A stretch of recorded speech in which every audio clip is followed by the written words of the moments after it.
CEO দপ্তরে BLO সেজে বিক্ষোভের জের। সিইও দপ্তরে নিরাপত্তা চেয়ে চিঠি দেয় কমিশন। এরপরেই সাংবাদিকদের প্রবেশে নিষেধাজ্ঞা জারি। আজব সিদ্ধান্ত পুলিশ কমিশনারের।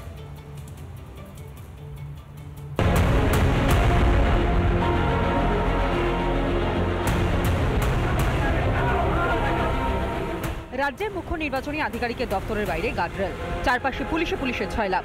কিন্তু কি হলো বলুন তো? যেইটা হচ্ছে সিইও অফিস, থার্ড ফ্লোর এবং সেকেন্ড ফ্লোরে অফিস। এই অফিসের মেন এন্ট্রান্স হচ্ছে এখানে। এতদিন পর্যন্ত সংবাদ মাধ্যম এখানে এন্ট্রি করে ভেতরে যেত, কিন্তু আজকে তুমি দেখতে পাচ্ছ এই বিএলওদের বিক্ষোভের জেরে পুরোটা ব্যারিকেড করে দেওয়া হয়েছে। এটা লেফট সাইডের দিকে যাওয়ার, এটা এই পাশটাও ব্যারিকেড করে রাখা হয়েছে, ডান দিকেও ব্যারিকেড করে রাখা হয়েছে। এবং যেটা জানা যাচ্ছে যে পুলিশ কমিশনার নির্দেশ দিয়েছেন, সেই কারণে তিনি কিছু করতে পারবেন না বলে সিইও প্রাথমিকভাবে জানাচ্ছেন। এমনকি বুধবার সিইও দপ্তরে ঢুকতে দেওয়া হয়নি সাংবাদিকদেরও। এতদিন যেখানে অবলীলায় ঢুকতে পারতেন সাংবাদিকেরা, খবর সংগ্রহ করতে পারতেন, বুধবার সেখানে কেন এই নিষেধাজ্ঞা? এক কথায় পুলিশের দাবি, উপর মহলের নির্দেশ। হিসাবে যেটা মনে করা হচ্ছে, তৃণমূলপন্থী বিএলও যারা লাগাতার বিক্ষোভ দেখিয়েছিলেন ভিতরে, সিইও দপ্তরের কাজে ব্যাঘাত ঘটেছিল, সেই কারণে মুখ্য নির্বাচন আধিকারিকের দপ্তরের তরফে কলকাতা পুলিশ কমিশনারকে চিঠি।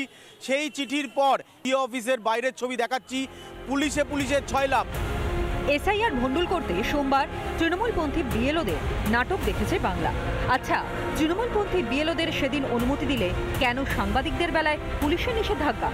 মেকি অবস্থান রুখতে কেন ব্যবস্থা নেয়নি পুলিশ? কখনো এই 4টে বিএলও নিয়ে আর বাকি তৃণমূলের ক্যাডারদেরকে নিয়ে বিক্ষোভ প্রদর্শন কোথাও অন্য কোনো রাজ্যে দেখেছেন?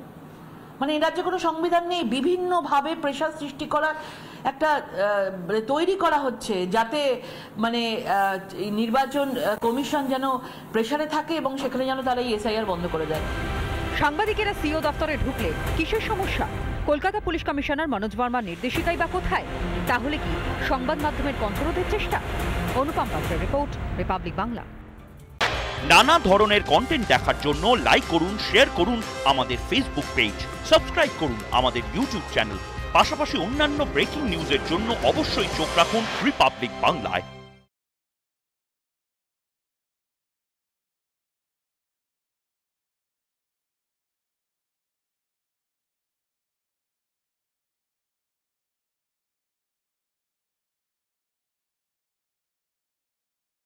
নানা ধরনের কন্টেন্ট দেখার জন্য লাইক করুন, শেয়ার করুন আমাদের ফেসবুক পেজ, সাবস্ক্রাইব করুন আমাদের ইউটিউব চ্যানেল।